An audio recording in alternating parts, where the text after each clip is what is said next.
Drummerly.com Unlimited Drama Series. I was fixing the damn coffee grinder at 3 in the morning when I heard Candace's BMW purr into our driveway. Funny thing about insomnia, it gives you time to think, time to notice things. Like how my wife of 15 years had been coming home later and later from her team-building retreats with her boss. The kitchen light cast long shadows across our Victorian home's hardwood floors as I tinkered with the grinder's motor. Candace always complained about this old house, called it quaint, in that tone that really meant embarrassing. She preferred sleek, modern things, luxury models, you might say. I heard her heels click across the front porch, heard her fumble with her keys. When she finally pushed through the door, I was sitting at the kitchen table with 2 mugs of coffee and her passport in my hand. "Lose something?" I asked, not looking up from the little blue book. Candace froze in the doorway, her designer dress wrinkled, her usually perfect blonde hair disheveled. "Jack, don't be childish." "I'm not being childish, Candy. I'm just starting my upgrade." She tried to play it cool, walking to the counter like nothing was wrong. But I could see her hands shaking as she reached for the coffee. "I don't know what you're talking about." "Really? Because I found this interesting video on your phone." I held up her iPhone, the one she'd left charging on the nightstand. "From Victor's office party last week. Want to watch it together?" The color drained from her face. She knew exactly which video I meant. I pressed play, and Victor Paxton's arrogant voice filled our kitchen.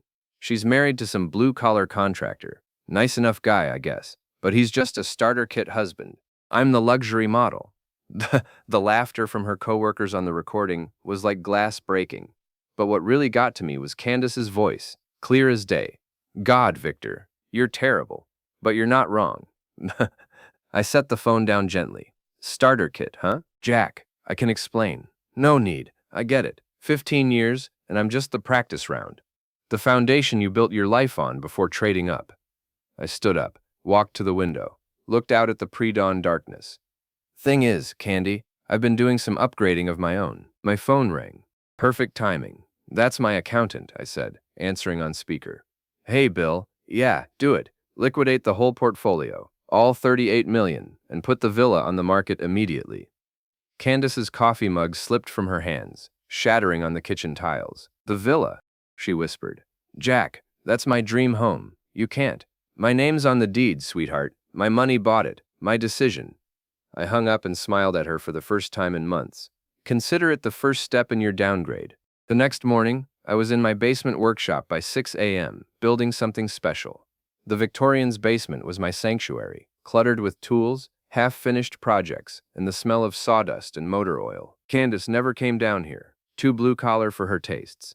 My phone buzzed with increasingly frantic texts from her. She'd tried to use her credit cards at the Ritz downtown where she'd been staying since our little chat. All declined. Her bank accounts? Frozen pending the divorce filing I'd submitted at 8 a.m. sharp. "Jack, you bastard!" The basement door slammed open, and Candace stumbled down the stairs in yesterday's dress. "You can't just cut me off." "Actually, I can. Funny thing about being married to a contractor, you learn a lot about contracts. Prenups, for instance." I didn't look up from the circuit board I was soldering. "Remember that romantic weekend in Vegas, when we renewed our vows and signed those papers you said were just for fun?" Her face went white. She'd been too drunk on champagne and Victor's promises to read the fine print. "That's not legal. My lawyer says otherwise. Adultery voids the community property clause. You get to keep what you brought into the marriage." I finally looked at her. Which, if I recall correctly, was about $12,000 in student loan debt and a Honda Civic with a blown transmission. She tried a different approach, moving closer, putting on that sultry voice that used to work on me. "Jack, baby, we can work this out. It was just a fling. Victor doesn't mean anything. Funny, that's exactly what he said about you."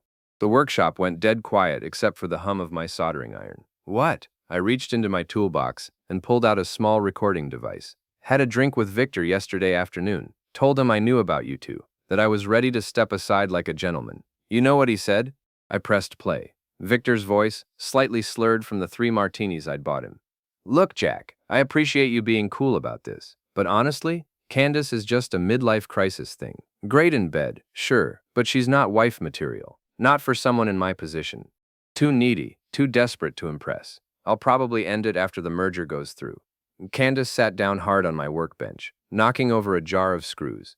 They scattered across the concrete floor, like her world falling apart. "He said that?" He said a lot more. About your little habits, your insecurities, the way you laugh too loud at his jokes. I turned back to my project. Turns out you're not his luxury model either, Candy. You're just another starter kit for him too. She was crying now, mascara running down her cheeks. Part of me, the part that had loved her for 15 years, wanted to comfort her. But then I remembered that video, that laughter, those words. So here's how this works, I continued, my voice steady and calm. You can stay at the Ritz until your credit runs out, probably tomorrow. Then you can figure out where starter kits go when they're returned to the store. Jack, please. I'm sorry. I made a mistake. No, Candy. You made a choice. Now I'm making mine. My phone rang. Gabe Morrison, my old drinking buddy and the best security contractor in the city. Hey, Gabe. Yeah, I need those cameras installed today. Every room, every angle, and make sure the remote access works perfectly. Candace looked confused. Cameras? What cameras? I smiled. The ones going into the villa. My villa. The one where you and Victor have been having your little luxury model test drives. 3 days later, I was sitting in my truck outside the villa, watching through my tablet as Candace and Victor prepared for their big party. The irony wasn't lost on me. They were celebrating the merger that would make Victor CEO of the biggest development company in New England, using my house and my money to impress his board of directors. The villa was everything Candace had dreamed of. Glass and steel perched on a hillside overlooking the city. Infinity pool, wine cellar, the works. I'd bought it for her second anniversary gift, back when I thought our marriage meant something. Through the security cameras I'd had Gabe install, I watched Victor swagger around in his $1,000 suit, playing host. Candace looked stunning in a black cocktail dress, playing the perfect corporate wife to a man who wasn't her husband. You see this shit? Gabe's voice crackled through my radio. He was positioned on the ridge above the house, monitoring the backup systems. I see it. You ready with the sprinkler override? Ready when you are, boss. I waited until Victor raised his champagne glass. The entire party gathered around him on the main terrace. Through the camera feed, I could hear his voice clearly. Ladies and gentlemen, I want to toast someone special tonight. Candace Ellery has been instrumental in making this merger happen. She's shown me what it means to upgrade every aspect of your life, personal and professional. The crowd laughed and applauded. Candace beamed, probably thinking this was her moment, her public declaration. Victor continued. To Candace, for helping me realize that sometimes you have to trade in your starter model for the luxury version. More laughter, more applause. Candace kissed him right there in front of everyone. Now, I said into the radio. The fire suppression system activated with a shriek of alarms. Every sprinkler in the house erupted simultaneously, dousing the party in thousands of gallons of water. The sound system shorted out with a spectacular shower of sparks. The lights flickered and died. Through my tablet, I watched chaos unfold. Board members in designer suits scrambling for cover. Candace's perfect hair plastered to her skull. Victor slipping on the wet marble, landing hard on his expensive ass. Luxury model, huh? I said to myself, watching Victor flail around in his soaked tuxedo. Hope you like a wet finish. My phone buzzed. Text from Candace. I know this was you. I texted back. Prove it. Oh wait, you can't afford a lawyer. 20 minutes later, I watched through the cameras as the last guest fled. Victor was screaming at someone on his phone, probably the security company. Candace stood alone on the terrace, drenched and shivering. She looked directly into one of the cameras, as if she knew I was watching. This isn't over, Jack, she mouthed. I turned off the tablet and drove home. Tomorrow, things would get really interesting. The Riverside Country Club's annual charity auction was the social event of the season. Old money, new money, and everyone trying to climb the ladder gathered to see and be seen. I'd never been much for these things, but Candace had dragged me to...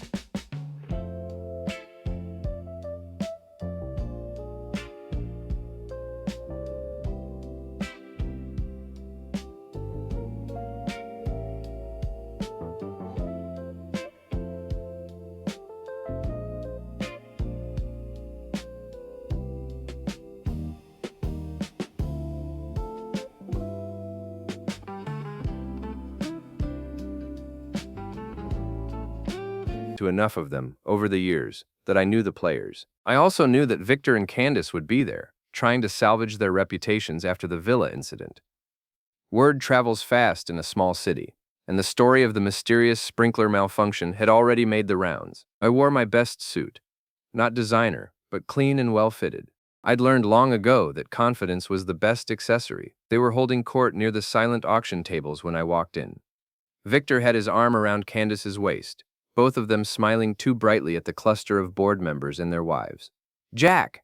Tanya Morrison, Candace's work friend, spotted me first. What a surprise to see you here.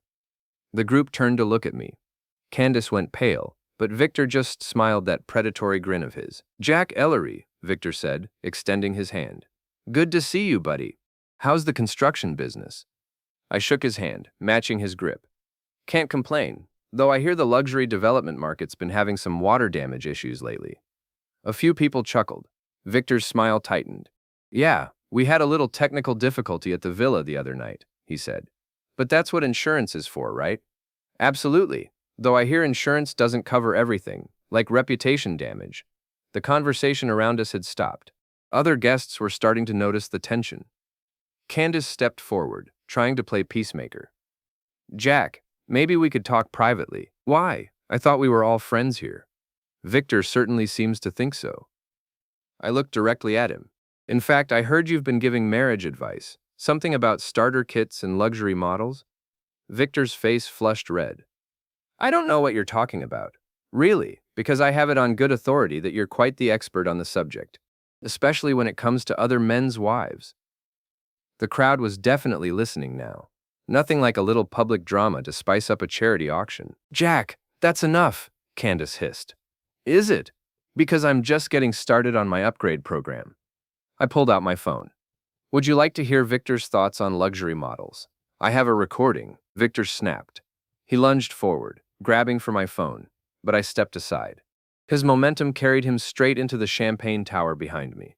Crystal glasses exploded in a cascade of Dom Perignon and broken glass. The crowd gasped. Victor lay sprawled in the wreckage, his designer tuxedo soaked and cut by glass shards. Oh my, I said, offering him my hand. How clumsy of me. I hope that wasn't a luxury model tuxedo. He slapped my hand away, struggling to his feet. You son of a bitch. Victor, one of the board members stepped forward. What the hell is going on here? Before Victor could answer, Tanya Morrison, who'd been listening to every word, spoke up. Did he really say that about starter kits? Because that's exactly what happened to my cousin Sarah when she was dating that banker from Boston. Another woman nodded. I heard he's been through half the secretaries at the company. And that settlement with his last assistant. Ladies, please, Victor tried to interrupt, but the damage was done. The gossip mill was spinning up to full speed. I looked at Candace, who was staring at Victor like she'd never seen him before. Looks like your luxury model has a few recalls, Candy. Might want to check the warranty. I walked away, leaving them standing in the wreckage. Behind me, I could hear the whispers starting, the phones coming out to capture photos of Victor's humiliation. Phase 2, complete. Victor made his move 3 nights later. I was working late at the construction site where my crew was putting up a new apartment complex downtown. The building was about 60% complete. Concrete floors, steel framework, but no walls or windows yet. Just a skeleton reaching toward the sky. I heard the footsteps on the 3rd floor around midnight.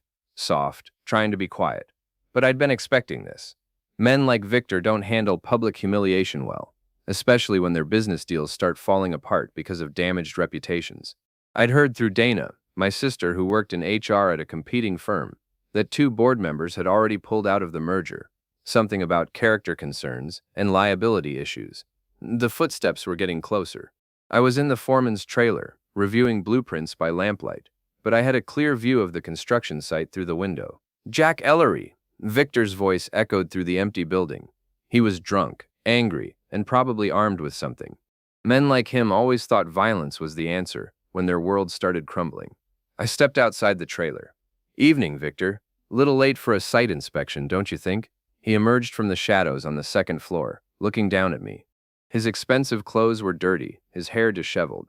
In his hand was a crowbar he'd probably grabbed from one of my tool stations. You think you're so fucking smart, he called down, destroying everything I've worked for. I didn't destroy anything, Victor. I just turned on the lights so people could see what was already there.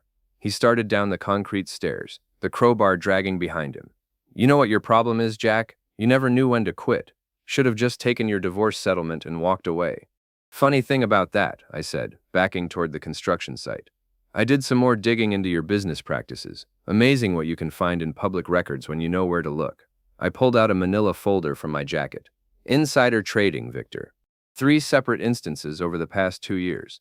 Small enough to avoid SEC attention, but big enough to make you a very wealthy man. He stopped at the bottom of the stairs. You can't prove anything. Maybe not in court, but I don't need a conviction to destroy you. Just suspicion.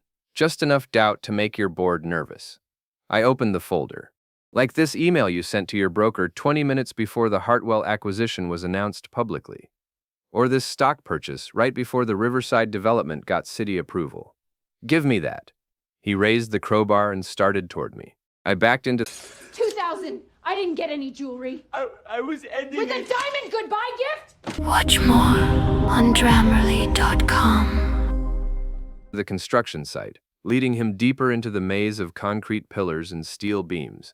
The ground was muddy from yesterday's rain, and there were puddles of standing water everywhere. You know what the beauty of construction is, Victor? It's all about foundations. You build on solid ground, or everything comes crashing down. He swung the crowbar at my head. I ducked, and the metal bar rang against a steel beam. The thing is, I continued, dodging another swing, your foundation was always shit, built on lies, cheating, stepping on other people. That's not luxury, Victor. That's just cheap. He lunged again, but his expensive leather shoes had no traction on the muddy ground. He slipped, stumbling forward, and I stepped aside. He crashed face first into a pile of wet concrete that my crew had mixed for tomorrow's pour. The crowbar flew from his hands, clattering across the concrete floor. Victor tried to push himself up, but the wet cement was like quicksand. The more he struggled, the deeper he sank. Careful there, luxury model, I said, standing over him. That concrete's still setting. Just like your reputation. He was covered in gray sludge from head to toe, his designer clothes ruined. One of his Italian leather shoes had come off completely, lost somewhere in the muck. You're insane, he gasped, spitting concrete from his mouth. No, Victor. I'm just a starter kit with an upgrade plan. I reached down and picked up his phone, which had fallen during his tumble. Without hesitation, I dropped it into the wet concrete, where it disappeared with a wet plop. Oops. Hope you had insurance on that. Victor finally managed to pull himself free, but he looked like a creature from a horror movie. Gray, dripping, and missing a shoe. This isn't over, he snarled. Actually, it is, because tomorrow morning, copies of these documents go to every member of your board, every business reporter in the city, and the SEC. I held up the folder, now safely out of his reach. Game over, Victor. Time to return your luxury model status to the dealer. He limped away into the darkness, leaving a trail of concrete footprints and his dignity behind. I called Mason, my foreman. Hey, it's Jack. We're going to need fresh concrete for the 3rd floor foundation. The batch we mixed tonight got contaminated. 2 weeks later, Candace's parents showed up at my door. Richard and Patricia Whitmore, old New England money, the kind of people who thought their shit didn't stink because their great-grandfather had owned a textile mill. Jack, we need to talk, Richard said, pushing past me into the house without being invited. Patricia followed, her nose wrinkled in distaste at my quaint Victorian decor. This situation with Candace has gone far enough. You're embarrassing the family. I led them to the living room, where they perched on my furniture like it might give them a disease. Coffee? I offered. We're not here for social pleasantries, Richard snapped. We're here to discuss terms. What kind of terms? Patricia opened her purse and pulled out a checkbook. How much will it take for you to stop this vendetta against Victor Paxton and allow Candace to divorce you quietly? I almost laughed. You want to buy me off? We're prepared to offer you $500,000, Richard said. More than enough for someone in your situation. My situation? Don't be coy, Jack. You're a tradesman. This is more money than you'll see in a lifetime. I sat back in my chair, studying these 2 relics of American aristocracy. You know what's funny? Your daughter thought the same thing, that I was just some blue-collar guy who'd be grateful for whatever scraps fell from the table. Candace made a mistake, Patricia said. But she's young. She was confused. She's 42 years old. And she wasn't confused when she was laughing about me being a starter kit husband. Richard leaned forward. Victor Paxton is a good match for her. He can provide the kind of life she deserves. Really? Because last I heard, Victor's company stock had dropped 40% since those SEC documents leaked. Something about a federal investigation into insider trading. Both parents went quiet. They hadn't heard about that yet. Oh, and there's more, I continued. Turns out Victor's been running a little side business, selling advance information about development projects to competing firms. The FBI raided his office yesterday. Patricia's hand went to her throat. That's not possible. Very possible. In fact, I have it on good authority that he's going to be arrested within the week. I stood up. So your daughter's luxury model is about to become an orange jumpsuit model. Richard stood too, his face red with anger. You did this. You destroyed him. I didn't destroy anything. I just helped the truth come to light. Victor destroyed himself with greed and arrogance. What do you want? Patricia asked quietly. I want justice. I want everyone to see what kind of people you really are, what kind of person your daughter really is. I walked to the window, looked out at the street. But most of all, I want to finish my upgrade. What does that mean? I turned back to them with a smile. It means you should call Candace. Tell her to meet me at the villa tonight, 8 o'clock. Time for the final demonstration. After they left, I called Gabe. You ready for the grand finale? Born ready, boss. All systems are go. Then I called Dana. Did you get the recording equipment set up? Everything's wired for sound, big brother. This is going to be beautiful. Finally, I called Mason. Bring the truck around back of the villa at 8:30. We're going to need the spotlight rig. It was time to show Candace and Victor what a real upgrade looked like. The villa looked perfect in the twilight, all glass and steel gleaming against the darkening sky. I'd had the power restored after the sprinkler incident, and every light in the house was blazing. It looked like a luxury showroom, which was exactly what I wanted. Candace arrived first, pulling up in a rental car. Her BMW had been repossessed 3 days ago when she couldn't make the payments. She looked tired, older somehow, wearing a simple dress instead of her usual designer outfits. Victor showed up 10 minutes later in a beat-up Honda. His Porsche had been seized by the FBI as part of their investigation. He looked even worse than Candace, unshaven, nervous, constantly checking over his shoulder. I watched them through the security cameras as they approached the front door. They were arguing already, probably about whose fault this whole mess was. The door was unlocked. They stepped inside, calling my name. Jack, we're here. Let's get this over with. I was waiting for them in the main living room, sitting in the leather chair that faced the floor-to-ceiling windows overlooking the city. On the coffee table in front of me were 3 manila folders. Glad you could make it, I said. Please, sit down. We have a lot to discuss. They sat together on the couch across from me, but I could see the tension between them. The stress of the past few weeks had taken its toll on their relationship. What do you want, Jack? Candace asked. My parents said you were ready to negotiate. I am. But first, I want to show you something. I picked up a remote control and turned on the massive wall-mounted TV behind them. The screen filled with security footage from the villa. Candace and Victor in various compromising positions over the past 6 months. Their faces went white as they recognized themselves. You've been recording us, Victor sputtered. It's my house. I can record whatever I want. I turned off the TV. But that's just for my personal collection. What I really want to show you is this. I opened the first folder. Candace, did you know that Victor has been embezzling money from his company to pay for your little getaways? The villa rental fees, the jewelry, those weekend trips to Martha's Vineyard, all paid for with stolen money. She turned to look at Victor, who was sweating now. Victor, is that true? It's not stealing if you're going to pay it back. And Victor, I continued, opening the second folder. Did you know that Candace has been selling inside information about your company's development projects to your competitors? Every pillow talk conversation you two had, she was recording and selling to the highest bidder. Now it was Victor's turn to stare. What? Candace's mouth opened and closed like a fish. That's not... I never. Oh, but you did. I pulled out a stack of bank statements. 12 separate payments over the past 4 months. Very clever, using an offshore account. Almost clever enough. They were both staring at each other now with horror and betrayal. The perfect couple, realizing they'd been using each other all along. But here's the really beautiful part, I said, opening the third folder. You've both been so busy screwing each other over that you never noticed what I was doing. I pulled out a deed. Victor, remember when you convinced Candace to sign over her half of the villa to you, so you could protect it from my divorce lawyers? He nodded slowly. And Candace, remember when you forged Victor's signature on that quitclaim deed? Thinking you could hide the property from both of us? Her face went pale. Well, it turns out that when you commit fraud on a property deed, the entire transaction becomes void. Which means, I smiled, the villa reverts to its original owner, me. I pressed a button on the remote. Suddenly, steel shutters slammed down over all the windows. The front door locked with an electronic click.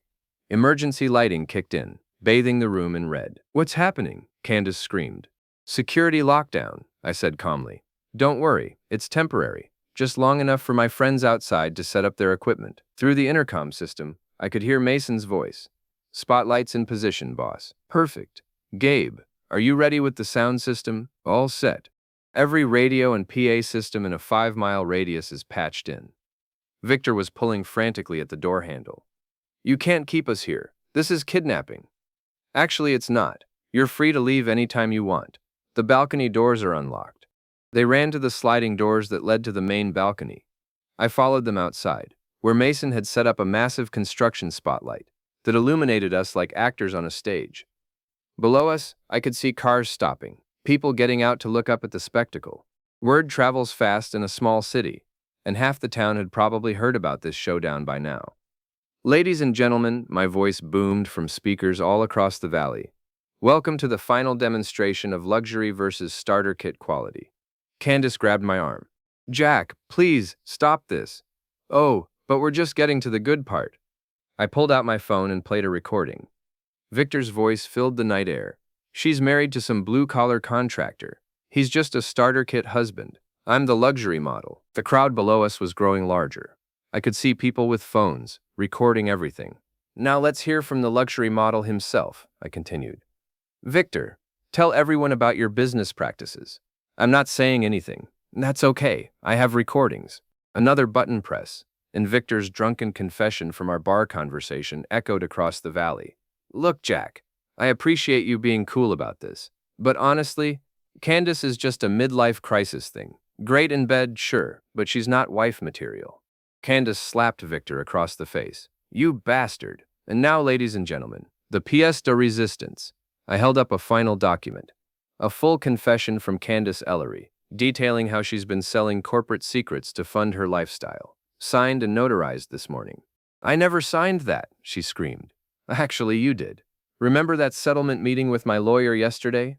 You thought you were signing a confidentiality agreement." I smiled. "Always read the fine print, Candy." The crowd below was cheering now, enjoying the show. I could see news vans arriving, reporters setting up cameras. Victor made a desperate lunge for the confession, but I stepped aside. He crashed into the balcony railing, which gave way under his weight. For a moment, he teetered on the edge, 3 stories above the crowd. Candace grabbed his arm, pulling him back to safety. "Victor, how touching," I said. The luxury model and the starter kit, together at last. Police sirens were wailing in the distance. Someone had probably called about the noise. "Here's how this ends," I announced, both to them and to the crowd below. "Victor Paxton will be arrested for embezzlement and insider trading. Candace Ellery will be charged with corporate espionage and fraud. And me? I'm going home to my quaint little Victorian house, where I'll sleep like a baby for the first time in months." The steel shutters on the windows suddenly retracted. The front door unlocked with a click. "You're free to go," I said. "But I wouldn't recommend the front door. There's quite a crowd waiting for you." As if on cue, the police arrived, their flashing lights adding to the spectacle. Detective Morrison, Gabe's cousin, led the team up to the balcony. "Jack Ellery, we have warrants for Victor Paxton and Candace Ellery. Are they here?" "Right behind you, Detective." Victor tried to run, but there was nowhere to go. The balcony was 30 feet above the ground, and the crowd below was watching every move. Candace just stood there as they put the handcuffs on, staring at me with a mixture of hatred and something that might have been respect. "You planned all of this," she said quietly. "From the very beginning. From the moment I heard that recording, yes. You wanted to trade up, Candy? Well, congratulations. You've been upgraded to federal prison." As they led her away, she called back over her shoulder. "This isn't over, Jack." "Actually," I said, "it is." I watched from the balcony as they were loaded into separate police cars. The crowd was dispersing now, the show over. In a few hours, this would all be on the morning news. By tomorrow, everyone in the city would know the whole story. I turned off the spotlight and walked back into the villa. My villa. I'd put it on the market tomorrow, use the money to expand my construction business. Maybe buy that new equipment I'd been wanting. My phone buzzed with a text from Dana. Saw it on the news, you magnificent bastard. Another text from Mason. Boss, that was fucking beautiful. Drinks are on me tomorrow. And one from Gabe. Remind me never to piss you off. I walked through the empty villa one last time, turning off lights, making sure everything was secure. In the morning, I'd have the locks changed again and the security system reset. But tonight, I was going home to my quaint Victorian house, where I'd pour myself a whiskey and fix that damn coffee grinder once and for all. Some upgrades, I realized, aren't about getting something newer or more expensive. Sometimes, they're about getting rid of the things that were holding you back in the first place. As I drove away from the villa, I could see the city lights spread out below me like stars. Tomorrow would bring new challenges, new projects, new possibilities. But tonight, for the first time in years, I was exactly where I belonged. The starter kit had become the luxury model after all.